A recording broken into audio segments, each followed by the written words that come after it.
죄인들이 오는 것, 병자들이 오는 것이기 때문에 허물도 많고 탈도 많은 것 그렇잖아요. 아무리 같은 말 같은 마음 같은 뜻 같은 마음으로 달려가자 하지만 그러나 그 속에는 아픈 자들, 다른 말을 하는 사람도 있고 다른 뜻을 가진 사람이 있는 것이 오늘 교회의 현실이라고 하는 것이 교회의 현주소예요.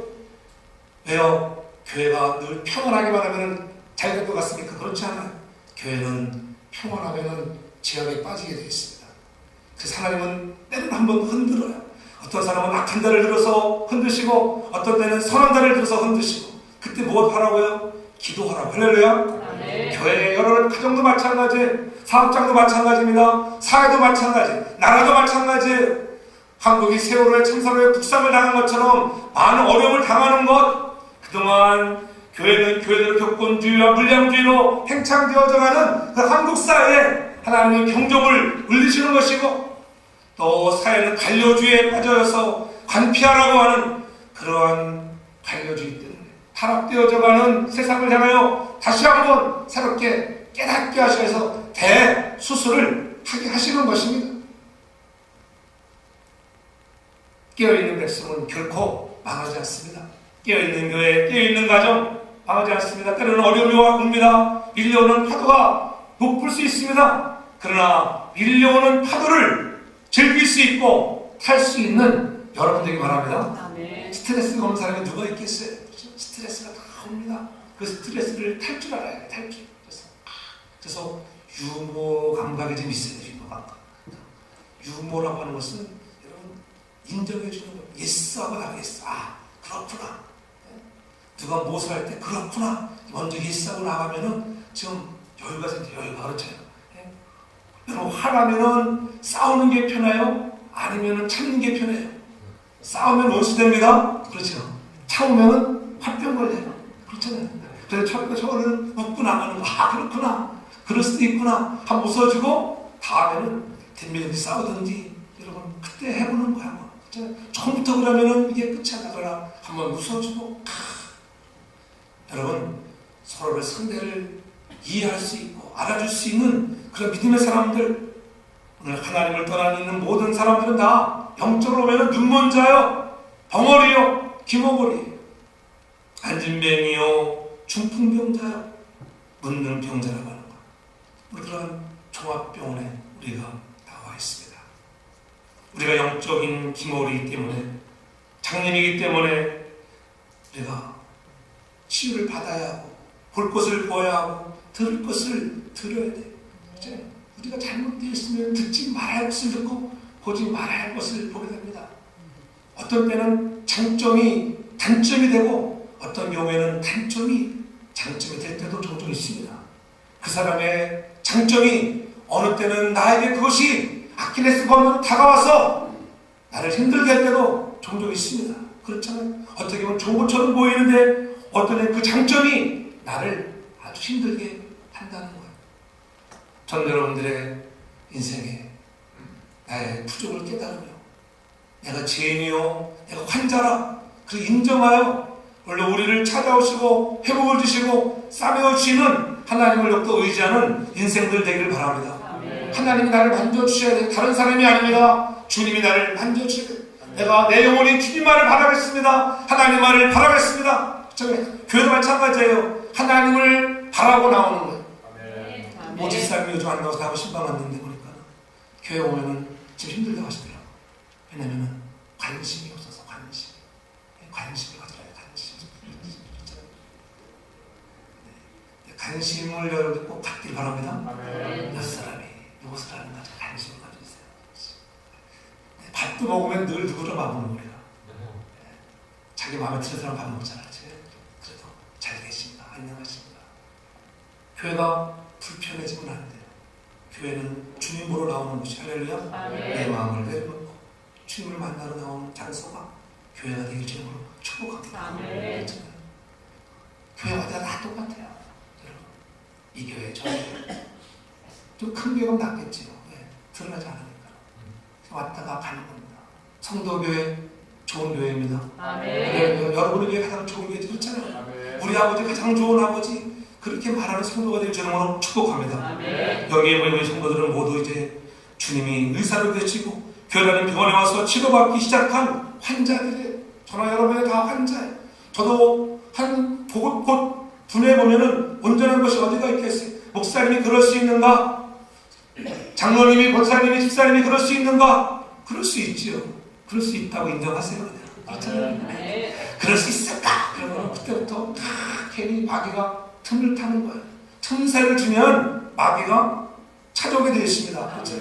뱀과 마귀와 동질성은 틈새를 좋아해요. 틈새. 뱀도 틈만 있으면 무섭지요.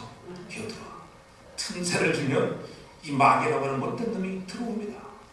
내가 깨어있지 아니하고 성령 충만하지 아니하고 말씀 충만하지 아니하면 사랑 충만하지 아니하면 오늘 마귀는 그 틈새를 열어요 찾아오게 되어 있습니다. 누구에게나 찾아올 수 있다고 하는 거예요. 가정에도 심령에도 찾아올 수가 있습니다. 그럴 때 깨어있어서 여러분들이 늘 지지 않고 승리하기를 바랍니다. 왜 교회가 이러나? 왜 저 사람은 왜 이 모양이야? 어떻게 저럴 수가 있지? 정말 못 봐주겠군 하던 것이 교회는 종합병원이지. 교회는 종합병원이야. 그렇게 인정해주면은 여러분 어떻게 이해가 될 것 같아요. 할렐루야. 서로 인정해 주십시오. 너무 아프니까는 다른 사람 사정 돌볼 겨를이 없는 것 같기도 하고 내가 어떻게 도와줄 수 없을 거라고 긍정적인 태도와 자세를 좀 바뀌어줘야 하는데 내가 먼저 힘들어지니까는 너무 남을 도와줄 기력도 없고 볼 힘도 없습니다. 교회만이 병원이 아니라 여러분의 가정도 병원이라는 것을 잊지 말아야 하는 것입니다. 그러므로 얼마나 여러분의 가정과 우리 교회가 내가 부족하다. 저 사람도 부족한 사람이야. 주님의 사랑과 치유와 회복이 필요한 사람이라 서로 격려하며 위로하며 기도할 수 있는 그런 가정들이 되기를 바랍니다. 아멘. 우리의 습관이라고 하는 것이 어떻게 되면 그걸 바꾸기가 상당히 힘들어요. 신앙생활을 열심히 한다고 해서 여러분 습관은 쉽게 바뀌지 않는 거예요. 한 사람 한 사람 하면 그 사람의 습관도 저도 마찬가지잖아요. 우리 목사님의 습관 여러분들이 홀도 알겠죠. 그렇죠. 저는 뭐래 이렇게 우리 목사님은 어떤 스타일이신가 어떤 걸 좋고 우리 목사님의 단점은 무엇인가 여러분이 말들을 안 해서 아마 중에 내가 목사님에 대해서 지금부터 비판 시작 그럼 아마 A4 용지에 다르게 적을 수도 있을 거예요. 그렇죠? 다 말을 할 줄 몰라서 안 하는 것이 아니라 그러려니 하고 사랑으로 여러분들 돌보고 저도 마찬가지예요. 저도 여러분 한 사람 한 사람 다 보면은 단점한 사람이 어디가 있겠어요. 그러나 다 환자다. 서로가 껴안고 사랑으로 위로하며 주님 오시는 그날까지 마라나타 부른 찬양과 같이 주님 오시옵소서 내 그날을 사모합니다. 준비된 자들의 마음을 가지고 서로 격려하며 사랑하며 위로하는 우리 모두가 되어지기를 주의 이름으로 축복합니다. 네. 어제 새벽에 생기면은 갑자기 이 스피커가 안 나오더라고요. 그러면 천둥이 한번 팍 치고 나서 딱 나는 천둥친도 몰랐어요. 이제 기도하고 있었으니까 기도하는 중에는 나갔으니까 근데 저는 우리 최 목사님 가서 방송에 가서 이것저것 한참 만져봐서 안 되게 털나오셨더라. 포기해버렸어. 안 되니까 사모님도 포기 다 포기. 나도 끝나고 나서 가봤습니다. 뭐가 문제기에 이 스피커가 안 나올까? 못 찾겠더라고요. 손이 빠졌나 불도 안 들어와 있고 이상한 불이 안 들어와 있어. 그래서 그냥 차 타고 그냥 와버렸어요. 그래서 저도 미국계 전문가가 있다니까는 그들이 알아서 하겠지. 그래서 그냥 와버렸어요. 근데 집에서 막 생각해보니까는 불안해. 전 사람들이 모르면 어떨까? 그래서 배지선한테 전화를 했죠. 배지 집사님 아침에 이 시스템이 나갔던데 보니까는 안 되던데 미국 사람들이 잘할 거라고 나랑 똑같은 얘기 하더라고요. 별말 다를까 보다 전문가는 비전문가라 그래서 그래서 안 되겠어요. 그래가지고 제가 저는 다시 교회 왔습니다. 교회 와가지고 전문가에게 전화 걸었죠. 누가 가장 잘하겠어요? 저를 설치한 사람. 설치한 사람이 가장 잘하는 거예요. 설치한 사람. 그래서 내가 LPS에다 전화를 걸었죠. 손 집사님, 우리 교회 시스템이 이게 안 됩니다. 대다가 펑 하고 나갔는데 문제니까 기술자는 금방 하는 것 같아요. 그러니까 나보고 우리 시퀀시 하얀 곳 들어가서 한번 6초 동안 누르고 6초 동안 다 누르고 있어요. 무슨 현상이 나타나냐? 아무것도 안 나타나는데 다시 하라고 다시 왔어요. 그때는 6초 동안 누르니까는 그 밑에 또 이 플로어에 시퀀스가 또 하나가 있어요. 그 시퀀스가 보니까는 그때서야 딜레이 1, 2, 3 불이 깜빡깜빡 들어오기 시작하더라고. 그러니까 그러고 나서 또 뛰라고 하더라고. 다시 껐다가 다시 딱 키니까는 딜레이 1, 2 다 들어가 있더라고. 항상 꺼져 있을 때는 딜레이 1, 2 들어가 있었는데 양쪽이 다 불이 안 들어가 있더라고. 그래서 제가 이렇게 고치고 갔다는 거 아니겠어요? 그렇게 가르쳐서 100만 불짜리라고. 100만 불짜리는 집사님이 설치했으니까 잘 가르쳐 주셔야지. 어제는 좌우지간 일도 탈도 많은 날이었어요. 불도 나가가지고 미국 교회도 불이 나갔더니 전화가 왔어요. 5시 10분 전에 난리가 난 거지. 불이 안 들어온다고. 아침에도 불이 들어왔다 안 들어가지고 지금 고생을 갔는데 어제 불이 안 들어온다고. 올란도 목사님 전화가 잘 안 된다고. 전문가도 전화 왔어요. 그때 가서 설명해 주고. 설명을 좀 해줘도 잘 안 되지 않을 때는 그 나고빨리 오래는 거예요. 그래가지고 그때 비가 엄청 쏟아지더라고요. 엄청 비 또 쏟아질 때. 그 가라지고 팍 나와가지고 아까는 전화 왔어. 됐다고 전화 왔어. 아직도 보니까 이 방에도 불이 나가 있고 그런데 우리가 고장나지만 고장난다고 다 폐기처벌할 게 아니라 그래서 우리 저 시스템이 망가졌나? 그런 생각이 있어요. 갈 때가 됐나 보다. 그런 겁이 나더라고. 근데 회복되는 때가 있다는 것입니다. 전문가가 우리를 가장 잘 아는 분이 우리를 지으신 하나님 줄 믿습니다. 하나님 앞에 나오면 여러분의 문제는 다 해결되는 거예요. 그렇게 따랐어요. 아 그렇구나. 하나님 앞에 나오면 나를 지으신 그 하나님 전능하신 하나님 앞에 나오면 우리의 문제는 다 해결된다. 사람 앞에 가져가지 말고 하나님 앞에 여러분의 문제, 질병의 문제, 환경의 문제, 가정의 문제, 모든 문제들을 하나님 아버지 앞으로 가져나와 회복되고 치료받기를 주 이름으로 축복합니다. 세월이 많이 흘러도 변치 않는 그런 신앙의 원칙이 있다고 하는데 그것은 뭐냐면 주님은 죄는 미워하시지만은 죄인을 여러분 사랑하신다는 사실이에요. 주님은 죄인을 사랑하세요. 우리는 죄를 미워하지만은 주님은 결코 죄를 미워하지만 죄인까지 미워하시는 분이 아니에요. 주님의 사랑을 감격적으로 체험하고 일평생 그 사랑에 빚진 자로 자처했던 모든 사람들은 자기의 죄를 용서받은 사람들이었습니다. 할렐루야. 저나 여러분들도 다 죄를 용서받은 사람들 아닙니까? 하나님께서 우리가 부른 찬양 내가 너를 지명하여 불렀나니 너는 내 것이라. 그렇지? 하나님 우리를 지명하여 불렀다고 하는 것들 내가 너의 하나님이야. 내가 너를 보배롭고 존귀하게 여기신다고 하는 것, 그 사실 앞에 우리의 마음이 감동하는 것입니다. 그러면 하나님이 원하는 것은 무엇입니까? 오늘 본문에 보면 하나님이 주님께서 원하는 것 13절에 보세요. 13절에 너희는 가서 내가 긍휼을 원하고 제사를 원치 아니하노라 하는 뜻이 무엇인지를 배우라. 내가 의인을 부르러 온 것이 아니라 죄인을 부르러 왔다고 오늘 성경이 분명히 이렇게 말씀하고 있습니다. 여러분 마태는 유대교에 아주 젖어있던 사람이었어요. 그가 마태복음을 기록한 저자이기도 하지만 유대 전통대로 자기가 살지 못하고 있는 것 때문에 얼마나 마음이 압박했어요. 또 세리입니다. 세금을 징수해서 로마에 갖다 바칩니다. 그 당시에 세리라고 하면은 사람들이 사람 취급도 안 하고 매국노 우리의 돈을 징수하다가 로마에 바치는데 그렇잖아요. 바치고 모두 남아니까는 과다하게 징수하는 거예요. 늘 자기의 자리가 아마 가시방석 자리였을 거예요. 돈을 많이 만집니다. 살기는 편했을 거예요. 왜 많은 돈을 만지니까는. 그러나 왠지 그 마음에는 불안과 때로는 외로움과 두려움들이 그의 마음을 사로잡고 있었습니다. 그때에 주님이 오늘 마태를 찾아오시잖아요.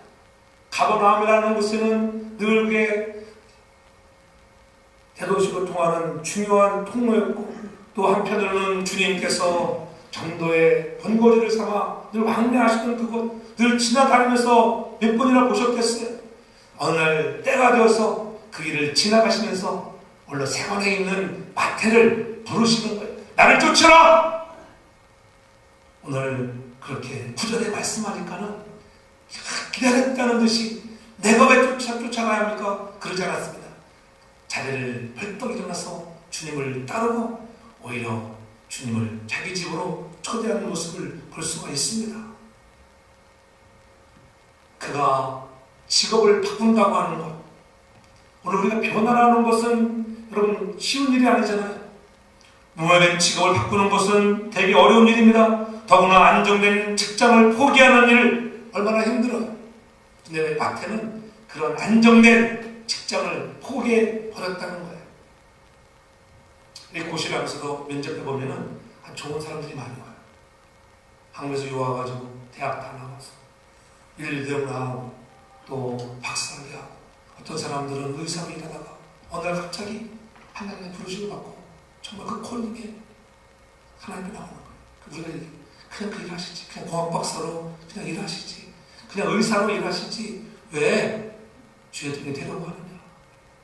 어떤 사람은 아내가 죽어가면서 그렇게 기도하며 주의 정했다고 하라고 했던 소리를 받은 사람이 있는가 하면 또 어머니로부터 계속적으로 그 기도의 응답 때문에 괴로워 가기 싫은 그 길 피하다가 마침내는 그 길을 가는 사람들을 보게 됩니다. 여러분, 우리가 좋았던 것을 내놓는다는 것은 쉬운 일이 아니잖아요. 돈 많이 벌 수 있다면 어떤 직업이든지 좋다고 생각하는 이 시대에 평생 먹고 살 수 있는 안정된 직장이라면 더 했을 거예요. 그런데 그 직장을 오늘 마태가 내려놓는 것입니다. 왜요? 그보다 더 좋은 예수님이 나를 찾아오시고 부르시기 때문에 그렇습니다. 여러분, 자신의 직업에 대한 만족도가 있습니까? 아마도 마태는 자기 자신의 직업에 대한 만족도가 없었을 거예요. 그러니까 더 빨리 주님의 부름에 따라갈 수 있었을 거예요.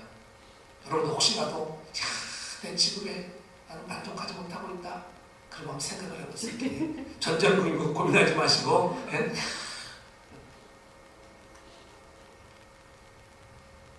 율법을 열심히 외우고 정말 유대교에 능통한 그러한 마태가 얼마나 고민이 많았겠어요. 가엾 떠날 수밖에 없었습니다. 기회만 있으면 세관원 직업을 집어치고 싶었을 것입니다. 그러던 차에 가버나움에 오신 예수님을 만나게 되는 것입니다. 기회라고 하는 것, 기회를 붙잡을 수 있기를 바랍니다. 예수님 만나야 합니다. 마태에게는 예수님 만난 것이 회복의 기회였어요. 예수님이 세상에 오신 목적이 의로운 사람을 부르는 것이 아니라 죄인을 부르러 왔다고 분명히 말씀하잖아요. 병든 자를 불러 건강하게 만들어주기 위해서 오늘 주님이 오셨다고 말씀하셨습니다.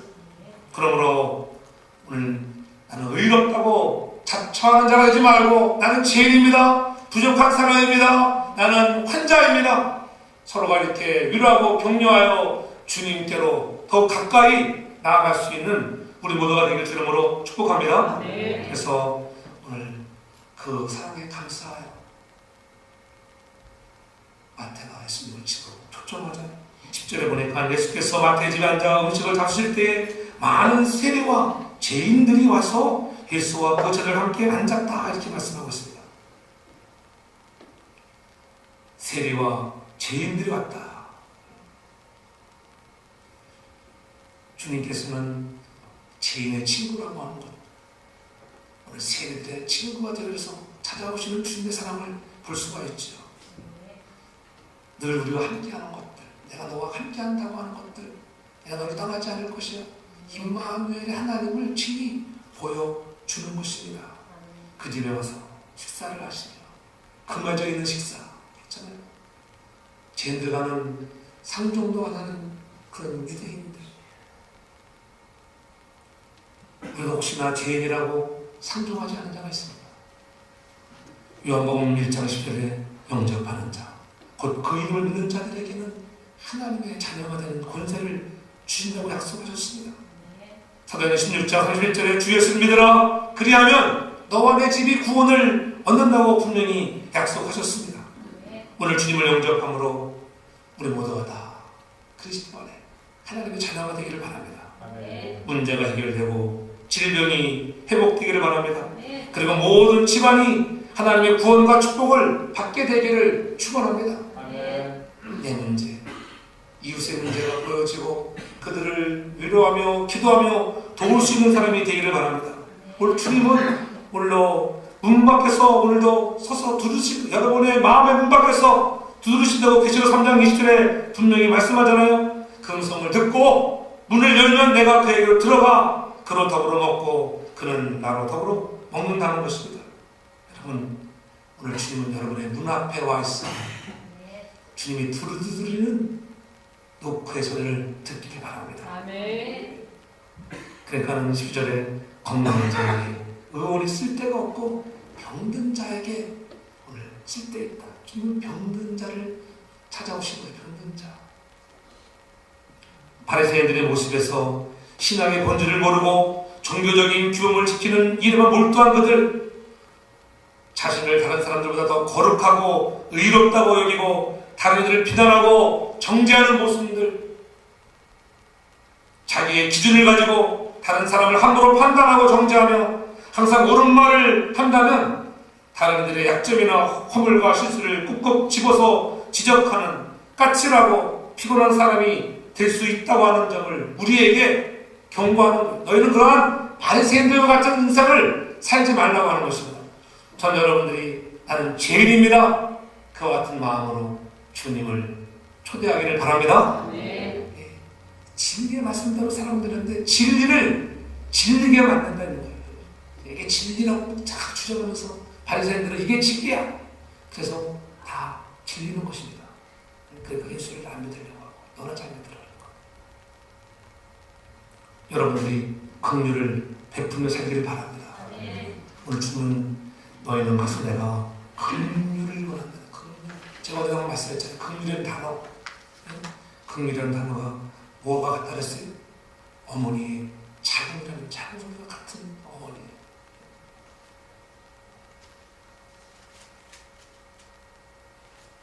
라합이라고 하는 단어인데 여인의 정을 트는 리켐이라고 하는 단어가 여기서 파생되어 왔습니다. 여인의 자궁, 어머니의 자궁은 모든 것을 품잖아요. 아기가 막 뺏어먹는데 예의로 막 왜 내 거 다 뺏어먹는다 그렇게 말하는 엄마 아무도 없어요. 그렇죠? 그래서 우리가 보통 무슨 말합니까? 야, 엄마 뱃속에서 보니까 제일 편했다. 그렇죠? 엄마 뱃속에서. 긍휼이 그런 의미예요. 긍휼을. 주님은 긍휼을 제사를 하는 데 하시다. 하나님이 여러분 예배를 옳지 않는 뜻이 아니에요. 너희가 예배를 드릴 때에 그러한 국민의 마음을 가지고 예배자로 나오라고 하는 거예요. 예배를 드리면서도 그런 마음으로 있으면 하나님은 그 예배를 안 받는다는 것입니다. 그러므로 오늘 주님 먼저 우리에게 늘 먼저 베풀어 주시는 분이잖아요. 너희들 긍휼해라 그러기 전에 내가 긍휼을 베푸는 자라고 하는 것을 보여주시는 거예요. 긍휼은 자신을 희생하는 특징을 갖다고 하는 것. 어미는 아기를 장수에 넣고 온갖 고생을 마다하지 않습니다. 아기는 엄마의 몸에서 자신에게 필요한 모든 영양분을 다 가차없이 다 가져갑니다. 엄마가 죽든지 말든지. 그래서 여자들이 출산 후에 몸이 많이 망가지니까 어떤 여인들은 그래서 아기를 안 갖겠다고 하는 분도 있다고 해요. 우리에게는 하나도 없지만 하나님의 긍휼은 십자가에서가 최고로 나타난 줄로 믿습니다. 아멘. 우리에게 죄인된 우리를 구하시려고 하나밖에 없는 예수 그리스도 그분을 이 땅에 보내주신 것입니다. 그것이 긍휼함이에요. 내가 모든 것을 준다고 하는 거예요. 어떤 사람 전대보세요. 내가 죄가 많아서 나는 교회 못 가. 내가 이것저것 하는 것이 많아서 그거 끊고 난 교회 갈 거야. 여러분 그렇게 말할 때 있잖아요. 그러나 교회는 종합병원 죄인들이 가는 거야. 그래도 갑시다. 가면 다 좋아질 거야. 때가 많다고 목욕탕 안 갑니까? 그렇잖아요. 때가 많으면 더 목욕탕 가서 빨리 씻어야지. 그렇잖아요. 그 말은 똑같은 거예요. 난 때가 많아서 목욕탕 가겠다는 말과 같은 거예요. 사실 세상에 의인과 죄인이 따로 있는 게 아닙니다. 단지 죄인인 줄 깨달은 소망이 있는 죄인과 자신이 의인 줄 착각하는 구제불능의 죄인이 있을 뿐이에요. 저는 여러분들이 어느 쪽일까? 자신들이 한번 질문해 보세요. 우리는 자신이 죄인인 줄 깨닫는 소망 있는 죄인, 그리스도의 십자가의 보혈로 제사함받은 죄인된 우리가 의인이 된 것을 감사하는 저와 여러분들 되기처럼으로 축복합니다. 우리가 이렇게 주 앞에 나와 주일 예배를 드리고 갑니다만 마음이 없는 1만 번의 예배보다는 마음에 있는 단 한 번의 오늘 예배를 드리면서 하나님 그렇습니다. 난 정말 예수님이 좋습니다. 난 예수님 사랑합니다. 그런 고백을 가지고 예배하는 것입니다. 여러분의 안타까운 마음으로 눈물로 호소하며 우리가 예배를 드립니다. 형식적인 신앙은 영혼을 죽이는 것입니다. 단 한마디의 기도라도 영혼에 울림이 있길 바랍니다. 여러분, 기도를 길게 하는 건 중요하지 않아요. 여러분, 한 센텐스의 기도를 해도 영혼을 울리는 기도가 있어야 합니다. 단 한 번의 찬양이라도 심중 뼈살에 우러나오는 진심이 묻어나는 가락이 있어야 돼요. 그렇잖아요. 여러분들 찬양을 준비하면서 그런 걸 느낄 때 많잖아요. 진심으로 내 뼛속에서 그리스도의 사랑의 상처를 말아놨다. 그런 전신이 뜬구짐으로 느끼지 않겠습니까? 성령의 임재를 경험하셔야 돼요. 날마다 사랑하는 성도들에게 들려지는 예배 소리마다 하나님의 임재를 경험하는 저와 여러분들 다 되기를 주의 이름으로 축복합니다. 그래서 죄인을 부르러 왔다고 잊지 마시고 서로가 위로하고 격려하고 하나님 나라를 위하여 긍휼을 베풀어주는 믿음의 거룩한 우리 모든 성도들 되기를 주의 이름으로 축복합니다.